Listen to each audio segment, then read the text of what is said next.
For those who do not know, I'm a big fan of a mangaka named Ken Akumatsu. He is known for such famous works such as Love Hina, Negima, and the recently finished UQ Holder. In watching his work throughout the years, you can see how it evolved and advanced to where he wanted. It's like this guy who started out doing harem stories with magical aspects to Negima, which had harem with magical aspects to a shonen. Then you did Yuki Holder, which became a shonen to a seinen, and it just started to evolve each step that it took, where he really wanted to do things. His change mainly happened in the middle series, which is Negima, where you can see where he didn't want to do just the harem anymore, the shoujo stuff. He wanted to do full-on action, bodily battles with life and death situations, and he wanted to do that so badly. Now, he's been given praise for each of these series, and however, he never got a chance to have that proper adaptation for any of these shows. They all have their own anime, but each one failed in comparison to the source material. Despite what good budget or animation they were given to, it just was not good enough. Negima was one of the main ones where it had its first original series with 25 episodes. Then it had Negima 1000%, which was good animation art style, but terrible story. Then it even had one where it was Negima Aliaba's connected to Other World, where it was amazing animation and adapted it pretty well towards that arc, but it wasn't long enough. It was 8 episodes max, and of course the movie was a disappointment because it skipped over everything to give it its own anime original ending, which upset a lot of people because when you read the manga, it had a more satisfying conclusion. Now, I'm only here to talk about is UQ Holder, which is a sequel spinoff to the Negima series. You could say it is the sequel spinoff to Route A of Negima. In Negima, there are two routes, Route A and B. Route A is all revolved around as one girl named Asuna, the heroine from the Negima series. And her being there or not puts on a humongous change within that universe. In Route A, she has to go sleep for years as a princess of Twilight, I believe, and she has to sleep for over 100 years. And when she wakes up, between those hundreds of years, a lot of conflict and terrible things happen where the heroes didn't really succeed, but it took them a long time to succeed. And so she wakes up in that world where things finally gotten better. But then she is sent back to that same time where she left off in Route B, where she is there to help out the heroes to actually finish off the conflict at a shorter time, where everyone had their happy ending, which is Route B. So UQ Holder is pretty much an entire explanation of Route A and how to get to Route B. It's pretty much what it is. Now, the main character is someone named Toda, a 14-year-old boy who finds out he is a vampire slash immortal. He is with the DNA of Maggie Springfield. So in a way, you can say he is a clone of Maggie Springfield, the grandson of Maggie Springfield. Even though he is the MC, the protagonist, the main focal point of all of UQ Horror has always been Yukahime, aka Evangeline. Evangeline was appeared mainly in Volume 3 of Negima, where it started to get a little bit more action-oriented within the series. When she appeared, saying, this isn't going to just be this magical girl harem series like you thought it was going to be. There's going to be some serious action going on, some kung fu, some karate, some weapons, and all that stuff that's about to happen within the show, which I was very excited for when I was reading it. The thing about her character I love is how she was that villain ally kind of character, where she started out as a villain and she becomes a good guy slowly, and she joins the group. There's memes about this where, you fight this villain, this boss creature, and then they're all ferocious and teeth sharps and all that stuff. But when you become an ally of that creature, it's small and weak. Doesn't know how to do anything anymore. It's completely useless now.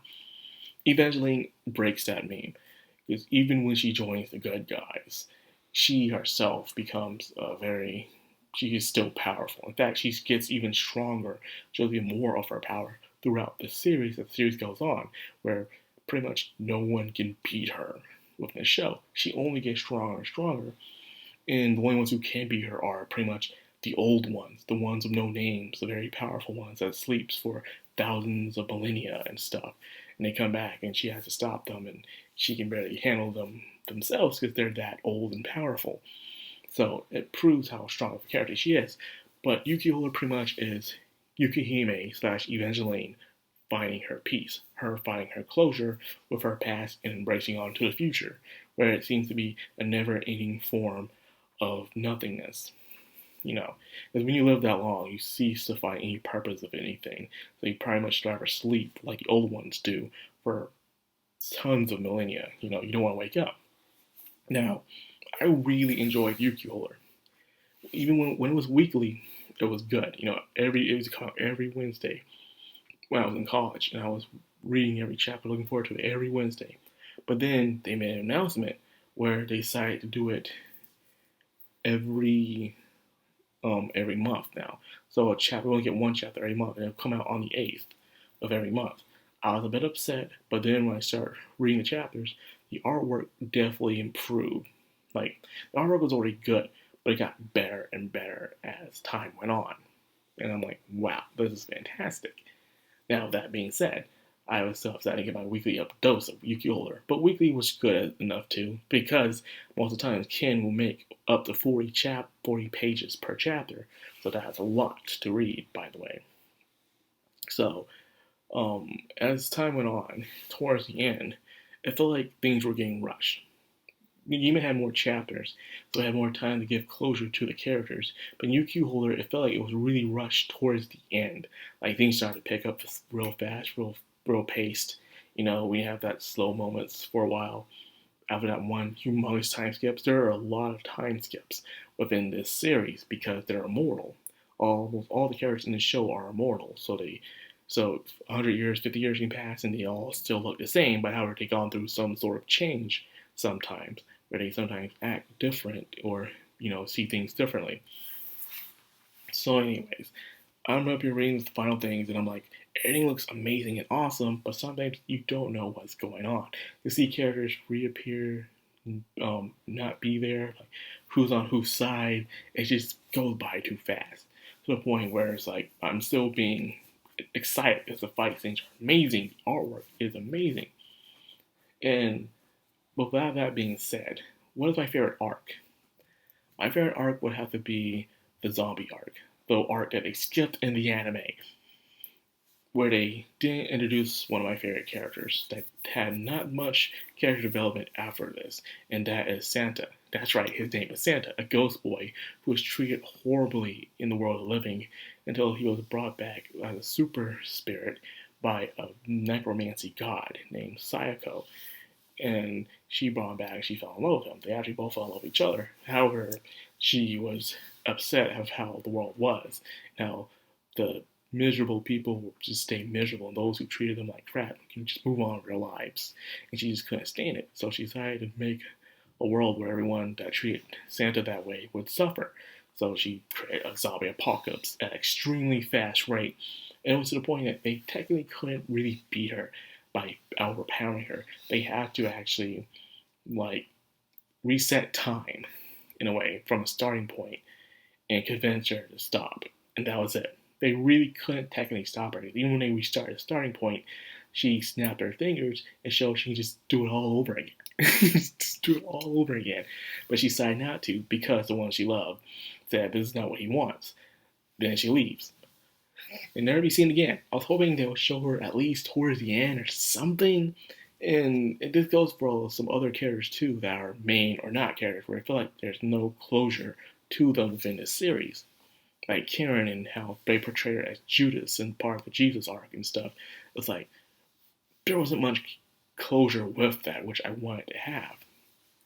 So I was very upset with that. And even the end, where they were explaining everything that happened while Evangeline was asleep and woke back up again, I was like, they just explain it in a lot of text bubbles. I'm like, really? They did tell what happened and everything. Well, compared to Negima, which had more chapters, by the way, over 200 chapters, it had a bigger cast. Not only did it have the female students within Negi's Springfield's classroom, but it also had people outside of the classroom and plus from another world to deal with. But it felt like they all had found their closure by the time the series ended, and they had more characters with them. With Yuki Horror, which had fewer characters, heck, probably less than half of those characters, it felt like some of them didn't get their closure. And if it did, it was just through a text bubble, and that was it. So I'm like, really? Really? So, anyways, it felt rushed toward the end, unlike Negima, where it felt like everything took its time. Nothing dragged out, nor did it sped up. Everything was actually perfectly paced, in my opinion, with Negima compared to Yuki Holder. But it showed how Ken wanted to do shonen so badly after he did Love Hina, because you saw Negima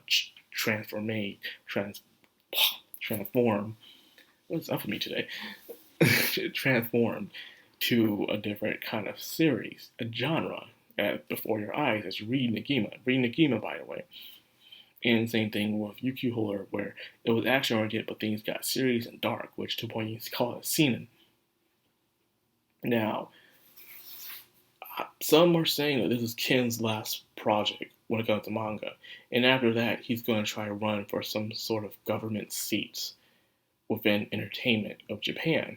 Because if you don't know, Ken is one of the main mangaka who are the influencers, the ones that are the mouthpiece of free speech of entertainment in Japan. He's usually the one that's going to these people and telling them what's going on and what needs to be done to help and protect the rights of the people when it comes to entertainment. If you probably know what's going on here in America, where some sort of entertainment is being looked down upon and is trying to be censored or is being changed, and others are invading the space and trying to mold it into their own way and kicking everyone else out. It's kind of ruined entertainment here in America for some people, for a lot of people, not everyone. So a lot of people in Japan sees this and seeing it's really affecting Western culture when it comes to entertainment. And they're like, we don't want this. This looks terrible, if the higher ups given this sort of influence, it could really ruin the entertainment of anime. But let's face it, more people are reading anime and manga than they're doing anything else now these days, because Western entertainment just died out. It feels generic, it feels uncreative anymore. We used to be creative now, and there are some creators that are really good, but they're not being brought up. They're not part of that inner circle anymore, which sucks. That being said, he's going to run for that seat, I believe, and wants to take it so he can protect the rights of entertainment within Japan. He doesn't want it to be infected by the culture that's in the West right now. He really wants the Westerners to keep their distance. They can be part of the playground, but they don't want them, changing the rules in a way. And yes, there's always good and bad for any decision you make. Keeping creative freedoms will allow some freaks to create the stuff that you will disagree with. What I do see one side is complaining about, which is deciding to stop some entertainment that's very disturbing, which I do see what's the problem with. But again, that's the price of freedom, in a way. So he's going to run for some sort of office seat over there to help out. So I'm hoping he does do it and succeed.